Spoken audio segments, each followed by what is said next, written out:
Hi guys, T here. I've been getting a lot of emails and questions lately, especially since the new season of D&D Story started up, and because I'm an idiot, I don't know how Google Plus works very well, so I actually had to go hunting for my mailbox on YouTube because they keep moving the mailbox around. Turns out all you have to do is type YouTube slash, it's like youtube.com/inbox, and it doesn't matter where it is, it'll take you there. So I've got like some 2-month-old messages to answer for, and a bunch of other stuff that I keep seeing over and over, so kind of an FAQ as well. I'll try to keep this short, but I do have a bunch of messages that I should probably answer just to make sure we're all on the same page.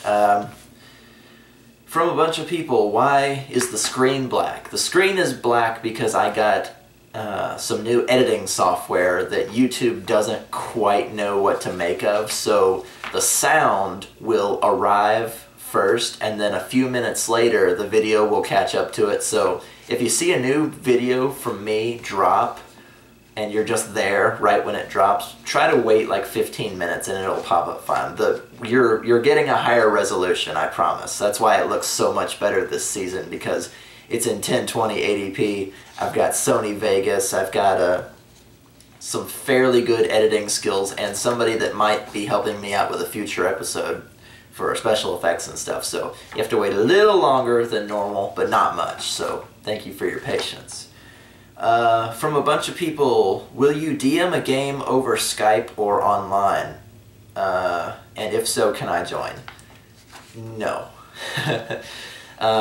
D&D to me, unless it's like a duet style game, D&D to me has always been a tabletop kind of game. It's very awkward for me, and I sound bad on a microphone as it is, so I try to keep the culture of tabletop game like in person alive. That's why I'm very bad at a lot of online games that aren't like turn-based, because I don't have the reflexes or the know-how or like the number crunching to make sure that I've got a fair chance of winning. That's why I play a lot of card games and stuff like that. But I always have D&D at a table. I'm not really a Skype kind of guy.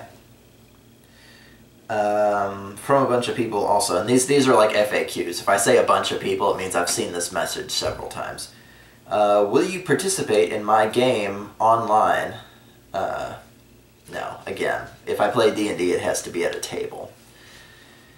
From Aaron Dobson, I'd like to see what you think about splitting the party.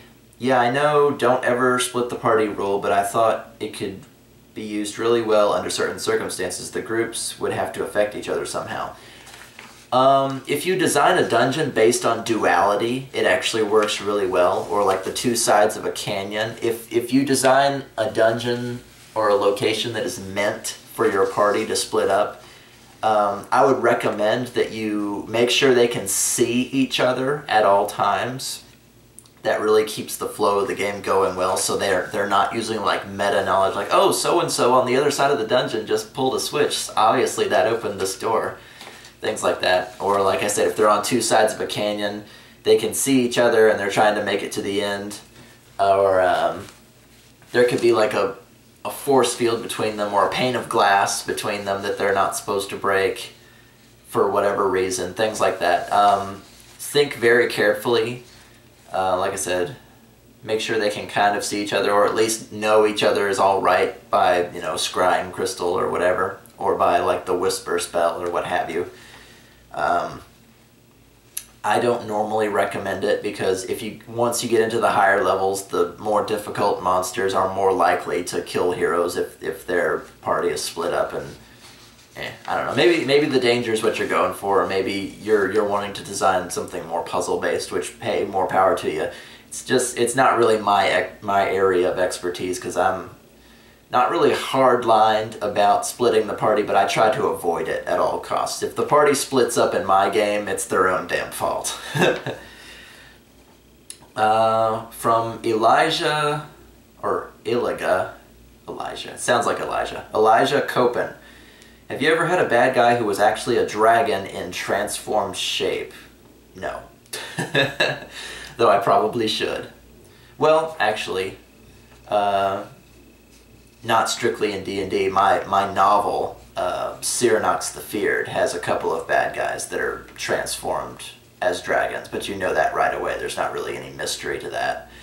You can find that on my channel. It's like an 18-part series. It's basically an audiobook. I got somebody with a really nice accent to like read a book that I'd written because I can't get it published anywhere, because I published it elsewhere online, and I've since gotten rid of it. But you know, there's stuff like the Wayback Machine that you can look up stuff, and you know, why would a publisher buy something from you that other people can just get for free? So check out Cyranox the Feared. I've got some dragon bad guys there. From King Tiger WW2. I was wondering if you could do a D&D story, of course when the next season comes out, of how to properly pull off desert or harsh terrain campaigns other than, oh noes, is my character going to die of thirst? Alright, I'll do an episode on deserts and tundras for you. Wish granted. Seymour Asses. I'm sure you're probably sick of getting D&D questions. No, I never get tired of D&D questions. That's what I do. Send me more. D&D questions and suggestions for videos by now, but how would you recommend handling visuals, i.e. gridding and figurines? I saw your video on dungeon design, and my question is what to do about figures. Some area maps I have are too large to make a 5-foot square large enough for the figurines. What do you do when faced with this in DM? Yes, I have run into that before, where you're running like a large area that, you know, your table is just not that fucking big, you know? Here's what you do.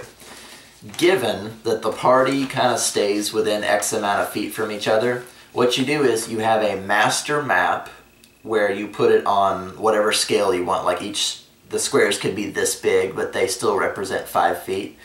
Design your dungeon on it, and what you do is whenever they get to a certain location, have a zoomed in portion of a map. Like I have something this size that represents the portion of the room that they're in, even if you have to make like 9 or 10 to represent one giant room.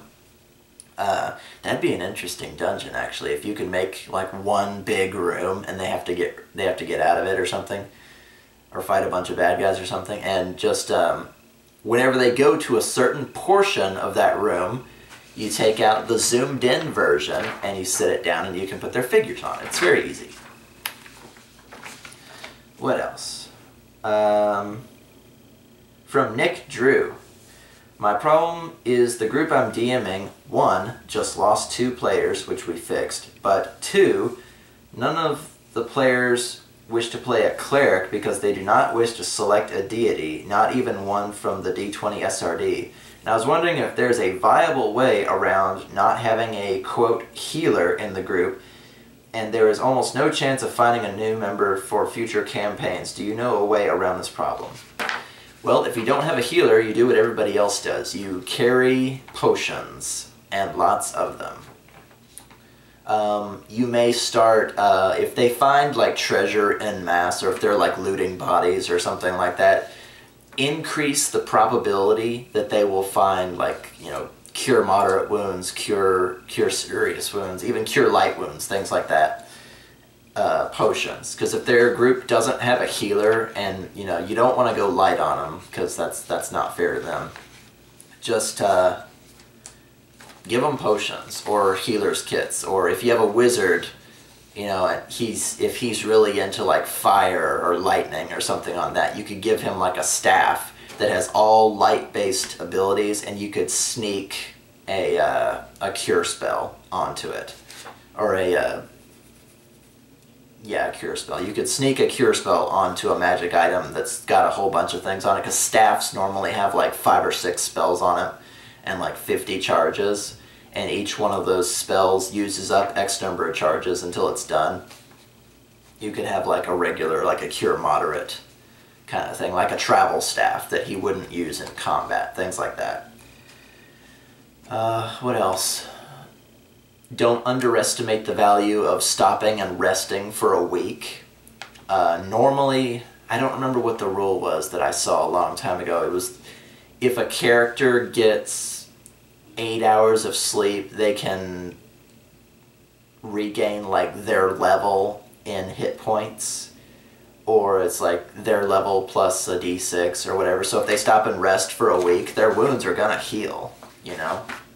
You know, give them downtime between adventures, or if you're running a campaign in a certain way, don't have them like racing against time all the time. Give them time to rest or bunker down, or you know, go to a local like medicine lady or an herbalist or an apothecary.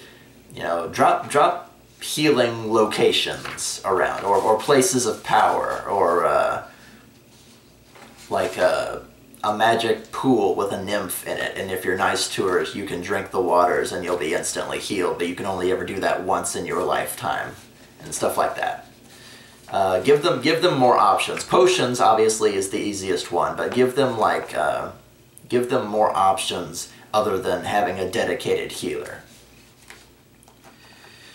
From Ara Night Shadow, I was wondering if you ever considered or have been running a campaign online. No. If so, I'd like to be part of it. Sorry. If not, do you know where I could find people to do that? Obviously you can go to wizards.com. They have amazing forums. If you're wanting to do a more adult style campaign, you can go to darknest.com or .net or whatever. You can go to Gaia Online, which is an excellent forum. It even has a dice function on it. And there's a few others. Google is your friend, but Gaia, Darknest, and Wizards.com are probably going to be the top 3 places you're going to find people running campaigns. From Lint Jams. What do you do for entertainment besides YouTube and D&D in the form of like video games and whatnot? Because I've been in a tough spot where I just don't know of anything I'd like to play, and I was wondering if you had the big scoop on an MMO that's worth somebody's time. Well, right now I'm playing Infinity Wars. It just came out a couple days ago, as of the time that this video was out. Which is basically Magic the Gathering, but better, and you don't have to pay for the cards at all, and the game is free. And you can earn any and all cards that are in the game just by winning matches against the computer or by winning matches online. They give you points, and you can spend the points to buy booster packs and deck packs and pre-order stuff that's coming out without spending a dime. So if you're into card games, I was really into Kingdom Rush for a long time. If you like tower defense, it's kind of a D&D style tower defense kind of game. It's not very difficult once you get like all of your stuff upgraded through this tech tree that they give you, but it gets really intense near the end, and it's a lot of fun. I played Kingdom Rush on Steam for like 40 hours, and it was like a $10 game. And you can play it for free online, but like if you want all the unlockables and stuff, you have to do microtransactions and all this other garbage. And I don't know if that adds up to $10 like it is on Steam, but you know, I'd rather pay once than a whole bunch of little times because I don't like messing with my credit card online. So Kingdom Rush is really good if you like tower defense. I'm not really like a big YouTube celebrity, so I don't really get the scoops on new MMOs like Angry Joe or Tobuscus or anything. So, you know, nobody really contacts me, you know, with my 1,700 subscribers. Hey, you want to try this new game before it comes out? Not really that big yet, unfortunately. What else? Yeah, those are the main 2 that I'm doing right now. So if you like card games or tower defense, those are very good casual kind of games. Let's see what else.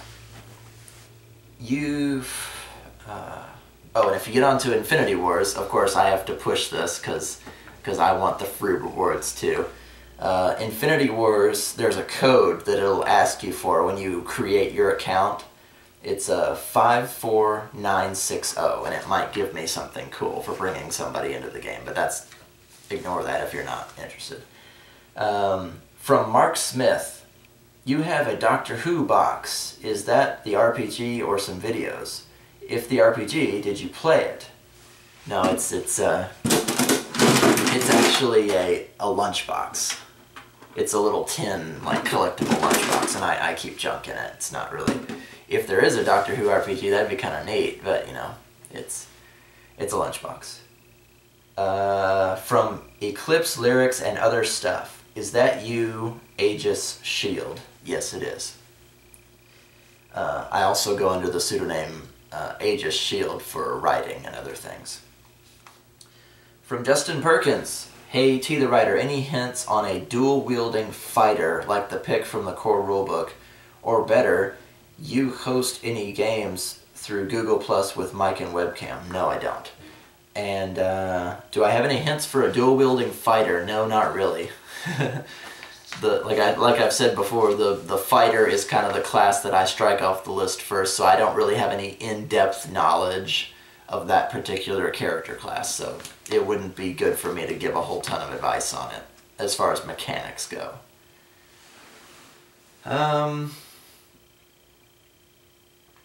From Werewolf017, who is the new pony on the shelf? Oh, that's Derpy. Black Derpy. You can get her at, like, Hot Topic and Toys R Us and a few other places in these little black boxes that you don't know which one you're going to get. My girlfriend is very much an enabler for my pony stuff, so I get one of those now and then, and I put her up on the shelf. From Miles, are you a brony? Yes. Do you attend conventions? No. I guess I'm more subtle than that. I don't know. I mean, I enjoy the show and I have a few figs, and that's about it. From William Rooney, another cool episode, but don't you think you're falling away from D&D as now it's Pathfinder and World of Warcraft? Yeah, pretty much. I mean, like I said, I'm out of D&D stories, and I know more about Pathfinder now than I do about D&D, and I'm doing World of Warcraft, and I'm going to be doing board games and card games and stuff. D&D stories is kind of just the name of the show now. It's not just going to be that narrow one topic. And I know I got a bunch of my subscribers because of that, but we're going to keep doing like RPGs and similar stuff, so I figured if I changed the name of the show that people would get confused. And, you know, if you watch episode 1 to episode 56, you know it's kind of evolving into something new and greater. So I understand what you're saying, but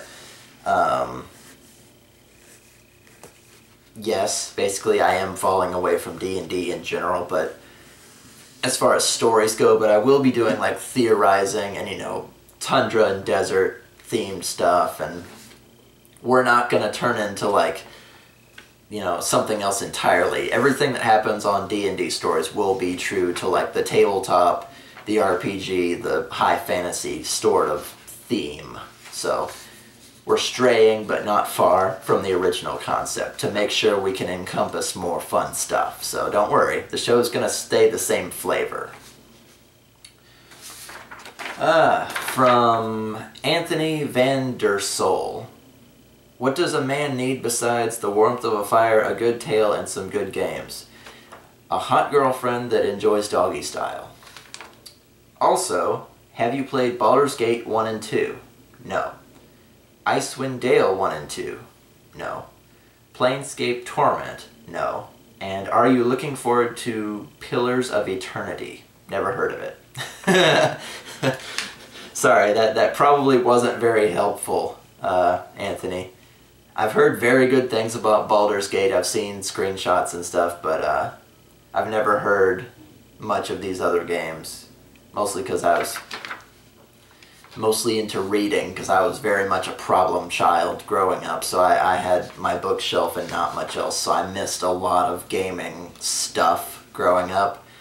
So if these are like cult classic games that came out like more than 8-10 years ago, I've probably missed them and need to play them. They're probably going to be on Steam, and I could play them at some point, but like I said, right now I'm doing Infinity Wars and Skyrim. And yes, Skyrim is like 6 years old now, but I'm trying to actually do the quests and not just wander around like a dingbat. I will look them up though, just to see, if somebody says these particular titles, then yeah, I should probably look into them. From Iceland, Kenshi, if there were to be a new MMO, like World of Warcraft, who would you play as? Probably a warrior. I mean, the fighter in D&D was never that appealing to me, but the fighter or the warrior class in MMOs always kind of drew me in because they're the simplest, they're not too complicated, and you always get the coolest looking gear. I mean, if you play a mage, your robe can only get so shiny, but if you're a fucking warrior, you can get all the cool armor and the war horse and all the shiny swords and things. And you are defined by your gear, but that's the fun of it for me, and that's why I get so far into crafting and MMOs, is that I can make the coolest fucking gear I want and then wear it and walk around with it looking cool. That's just my thing. So probably a warrior or a fighter class kind of thing, if there was a new MMO like WoW that didn't suck like WoW does now. From Deadly Plague 1625, have you ever played Space Station 13? No, never heard of it. Sorry. People keep asking me if I've played all these games. I haven't played any of them. From several people, will you be producing physical copies of your novel Cyranox the Feared? Probably not, no. And if I did, they'd be expensive, because I can't get a publisher to publish Cyranox the Feared now that you can find it online, and there's an audiobook of it that's on YouTube for free, so unless I like independently produced them or went to like a publisher or went to like a print house and like paid to make X number of copies, that's just kind of not really a possibility right now. I mean, I do encourage you to enjoy it here on YouTube, because that's a good way for like views and revenue to come into me as an author, and I can spend that money on more gaming stuff so I can make more show, so I can spend money on gaming stuff so I can make more show. Like and favorite and subscribe, blah blah blah, you know what I mean. But no, it's probably not going to happen anytime soon. Oh yes, this is the last one. And I have to read the entire message. All of these were like shortened versions, and a bunch of them said like, oh, I enjoy your videos, this is my favorite episode, blah, blah, blah. But I shortened it down to like the question, so this video wouldn't be an hour long. This one I had to read the entire message to you because it was very, well, let me just read it. And based on what you know about me, base your reaction around that. From, I'll just leave it anonymous, actually. I don't want this person to catch any flack. From Anonymous. Hey T, I'm a huge fan of your work, and I would like to invite you to play some D&D or Minecraft every now and then with this gaming group. I understand that you probably get a lot of these invites, but if you ever have that itch that only D&D can scratch, then we'd all welcome your company and experience. Oh, that's real nice of you. I love Minecraft. I just don't have anybody to play with. Yeah, that's just me. I can't play Minecraft unless I have somebody to play with. Otherwise, it doesn't feel like there's really any point to it. That's always been my philosophy on the game. If there's like a server somewhere with a bunch of people on it, let me know. I'll come play. I will. We are self-taught D&D players who got started several years ago, but recently introduced it to some friends and started a group who meet online via Skype and Roll20 once or twice a week. Roll20 is an engine that people use to simulate dice rolls and the grid and the figs and all that online, instead of sitting at a table. Roll20 once or twice a week. We currently have 2 separate campaigns with separate DMs running, and a third is going to start up shortly. Doesn't sound like a very good idea. You want to focus on campaigns before you start up more. Also, our group is ready to spread out over the eastern U.S. with members mostly in Indiana, Tennessee, and South Carolina. I understand you don't know us and that it can be difficult to interact with people you don't know after getting a random YouTube text invite, so I'd like to propose that you get to know us in kind of the same way we know you, via some recordings posted on our website. So you're in the eastern part of the U.S. I'm in the Midwest, in Minnesota. Though I'm not really sure what part of Minnesota I live in. I've only been here a little while. That shows you what a moron I am. But I digress. Here's a link, blah blah blah, and the D&D main page, blah blah blah. I should probably, and here's the good part. It's hard for me to read this without sounding like a complete jackass, and I don't mean this person any disrespect, but as long as this show has gone on, the type of person that I am, and knowing the personality that I have, this couple of paragraphs. I should probably note that we're a group of friends who are interested in good, clean entertainment. Most of us are very passionate Christians, and we have a younger player who happens to be a really good DM amongst us. Therefore, if you would like to play a session or two with us, we'd like to ask that you not mention cuss words or anything of a sexual nature. Just a rule we like everyone to follow, and we'd appreciate it.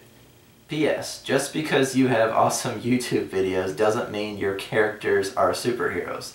They will die, most likely. Probably. Maybe. If they scream Alonzi in the process, they might live.